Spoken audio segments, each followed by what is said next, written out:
warahmatullahi wabarakatuh. Halo teman-teman, sebelumnya perkenalkan nama saya Syarifah Sinti Hajar Aswad dengan NIM 122040444. Jadi, tujuan saya membuat video ini adalah untuk memenuhi tugas individu dari mata kuliah pengantar ilmu hukum yang diampu oleh Bu Nur Hakimah SHMH.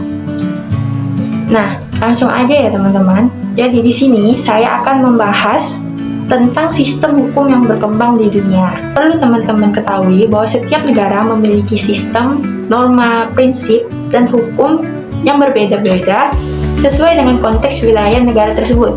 Biasanya ini dipengaruhi oleh seperti agama, budaya, adat istiadat, atau bahkan warisan dari kolonial yang pernah menjajah negara tersebut. Lalu, apa aja sih sistem hukum yang berkembang di dunia ini? Jadi teman-teman, terdapat 5 sistem hukum yang diaplikasikan di berbagai negara di seluruh dunia. Yang pertama, itu ada sistem hukum Eropa kontinental atau yang biasa disebut civil law. Sistem hukum Eropa kontinental ini teman-teman adalah sistem hukum yang menekankan pada peraturan-peraturan yang bersifat tertulis.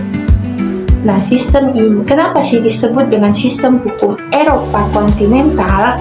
Karena sistem hukum ini pertama kali berkembang di Eropa Timur, makanya dikasih nama sistem hukum Eropa kontinental. Terus, kok bisa sistem hukum ini berkembang ke seluruh dunia?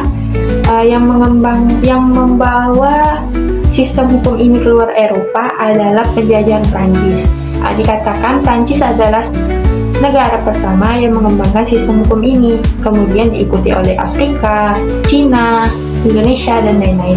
Tapi ada juga kok negara yang belum pernah dijajah Prancis, tapi mengembangkan sistem hukum ini seperti Thailand dan Jepang. Sistem hukum civil law atau sistem hukum Eropa ini ada sistem hukum yang banyak digunakan oleh negara-negara di dunia loh teman-teman.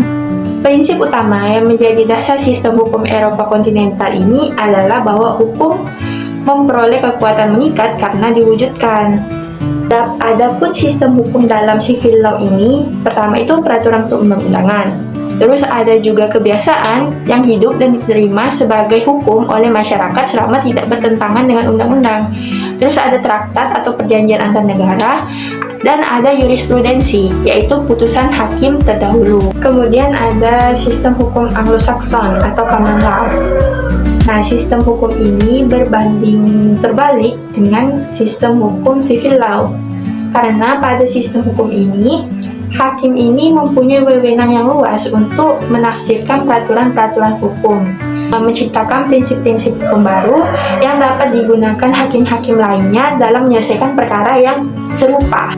Nah, sistem hukum Anglo-Saxon ini awalnya berasal dari kebiasaan masyarakat yang kemudian dikembangkan di dunia pengadilan. Sistem hukum Anglo-Saxon ini atau common law ini itu awalnya diterapkan di Inggris ya teman-teman. Kemudian berkembang di negara-negara yang berbahasa Inggris seperti Kanada, Amerika Serikat, Hong Kong, India, Selandia Baru, dan sebagainya. Kalau dalam sistem hukum civil law peraturan undang-undang itu sangat penting, justru sebaliknya di sistem hukum common law ini dasar hukumnya adalah jurisprudensi. Dan juga kalau di dalam sistem hukum civil law ini itu hakim adalah mulut undang-undang, kalau di Anglo-Saxon ini berbeda. Justru hakim adalah mulut presiden yang mewajibkan hakim dalam perkara-perkara yang identik untuk mengikuti putusan yang terdahulu. Selanjutnya ada hukum adat atau customary law. Nah, hukum adat ini berasal dari kebiasaan komunitas tertentu. Ciri lazim dari hukum adat ini biasanya berdasarkan peraturan yang tidak tertulis, teman-teman. Dan selain itu, teman-teman, adat yang berlaku di masyarakat ini sudah berlaku secara luas sehingga dapat diterima secara hukum.